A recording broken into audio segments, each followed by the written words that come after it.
بسم اللہ الرحمن الرحیم۔ عزیز طلباء و طالبات، السلام علیکم ورحمۃ اللہ وبرکاتہ۔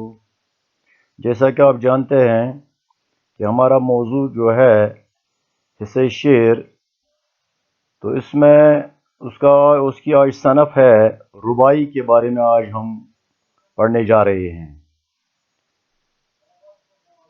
ربائی لفظ ربا سے لیا گیا ہے جس کے معنی چار کے ہوتے ہیں،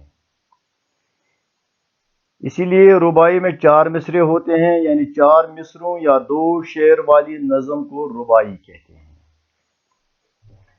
پہلے اور چوتھے مصرے کا قافیہ میں ہونا لازمی ہے، تیسرے مصرے میں بھی قافیہ ہو سکتا ہے لیکن یہ لازمی نہیں۔ ربائی کے 24 اوزان مقرر ہیں، جو ربائی ان اوزان میں نہ ہو اسے ربائی نہیں کہہ سکتے ہیں۔ ربائی میں یہ خیال رکھا جاتا ہے کہ اس کا چوتھا مصرع سب سے زیادہ پرزور ہے۔ ربائی کے اوزان میں دوسری نظمیں بھی لکھی جا سکتی ہیں۔ ربائی میں عشقیہ، خمریہ، بہادریہ، فلسفیانہ، اخلاقی اور مذہبی مضامین ہوتے ہیں۔ دراصل اس میں مضامین کی کوئی قید نہیں، اس سے محض حیاتی صنف کہا جاتا ہے۔ اس کے دوسرے نام دو بیتی، چار بیتی اور ترانہ ہے۔ ربائی کی خاصیت یہ ہے کہ اس میں جو مضمون ہو وہ اچھوتا ہو، خیال بلند ہو اور انداز بیان میں دلکشی ہو۔ ربائی ایران میں ایجاد ہوئی۔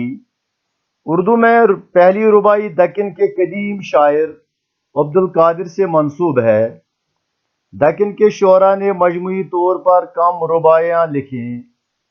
دلی کے شعراء نے، جن میں درد، سودا، میر حسن، مصحفی، انشا، مومن، غالب، انیس و دبیر وغیرہ قابل ذکر ہیں۔ متعدد رباعیاں لکھی ہیں۔ انیس اور دبیر نے خاص کر اہل بیت کی تعریف اور توصیف میں رباعیاں لکھی۔ اردو ربائی کے ارتقاء میں میر انیس کے کارنامے قابل ذکر ہیں۔ انہوں نے بلند پایہ رباعیاں لکھی۔ ترقی پسند تحریک کے بعد حالی اور اکبر نے ربائی کے فروغ کے لیے خاصا کام کیا اور مغربی اثر لے کر ربائی کو مقصدی شاعری کا ذریعہ بنایا۔ اکبر نے سماجی اصلاح کے پیش نظر طنزیہ انداز میں رباعیوں کے سبق آموز مضمون وضع کیے۔ علامہ اقبال نے بھی اپنے مخصوص انداز میں اپنے مخصوص پیغام کو عام کرنے کے لیے نظموں کے علاوہ ربائی کو ذریعہ اظہار بنایا۔ عہد حاضر کے شعراء نے بھی اس صنف کی سخن کو اپنایا اور اس کا دامن وسیع کیا۔ وہ اس حقیقت سے پوری طرح باخبر ہیں کہ ربائی ایک مفید اور دلکش صنف سخن ہے۔ ان شعراء میں جوشملی آبادی، امجد حیدر آبادی، یگانہ چنگیزی، شفیق جونپوری، آسی سکندر آبادی اور فراق گورکھپوری قابل ذکر ہیں۔ آج بھی اس صنف سخن کو موجودہ شاعر برقرار رکھے ہوئے ہیں۔ جموں کشمیر کے ایک کہنہ مشق اردو شاعر جناب الیاس تنویر کی درج ذیل ربائی ملاحظہ فرمائیے۔ اب صبح حسین ہو کہ حسین شام و شفق، لگتا ہے چمن بھی مجھے صحرا لک و دک۔ ہنگامہ شادی ہو کہ ہو جشن بہار، دل میرا لباتی نہیں کوئی رونق۔ یہ ربائی کی مختصر سی تشریح تھی، اور سبق میں ہماری درسی کتاب میں میر انیس کی رباعیاں درج ہیں۔ پہلے ہم میر انیس کے بارے میں، اس کی حالات زندگی اور شاعرانہ خصوصیت کے بارے میں کچھ جانکاری حاصل کریں گے۔ میر انیس، حالات زندگی: نام میر بابر علی اور تخلص انیس تھا۔ میر خلی کے بیٹے اور میر حسن کے پوتے تھے۔ 1802 میں فیض آباد میں پیدا ہوئے۔ انہوں نے ابتدائی تعلیم مولوی حیدر علی سے حاصل کی۔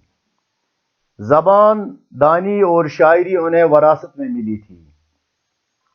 انیس پہلے حزیں تخلص رکھتے تھے لیکن پھر بدل کر انیس ہو گئے۔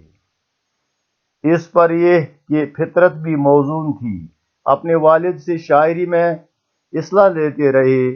فن سپاہ گری میں انہیں کمال حاصل تھا۔ فیض آباد سے لکھنؤ چلے گئے اور یہیں پر اپنی زندگی گزاری۔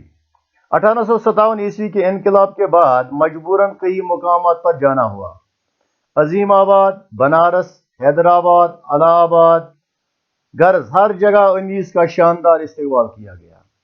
لکھنؤ میں ان کی جتنی قدر و منزلت ہوئی، اردو کے کسی دوسرے شاعر کو اتنی نصیب نہ ہو سکی۔ آپ کی آواز بہت خوش کن تھی، لہجے میں خوش بیانی تھی۔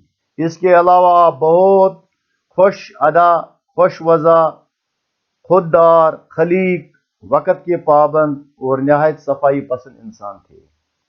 خودداری اور عزت نفس کو کبھی ٹھیس نہ پہنچنے دی۔ انیس کا انتقال 7 ستمبر 1874 کو لکھنؤ میں ہوا۔ شاعرانہ خصوصیات: میر انیس اردو مرثیہ کے ممتاز شاعر ہیں۔ انیس کے کلام میں فصاحت و بلاغت، سلاست و روانی، سادگی و پرکاری، تشبیہات و استعارات، جدت و ندرت، نازک خیالی اور نکتہ آفرینی، روزمرہ اور محاورہ نیز ثنایا و بدایہ بدرجہ اتم موجود ہے۔ انہوں نے اردو زبان کو اس قدر ترقی، وسعت اور جامعیت عطا کی کہ دوسری ترقی یافتہ زبانوں کے مد مقابل ہو گئی۔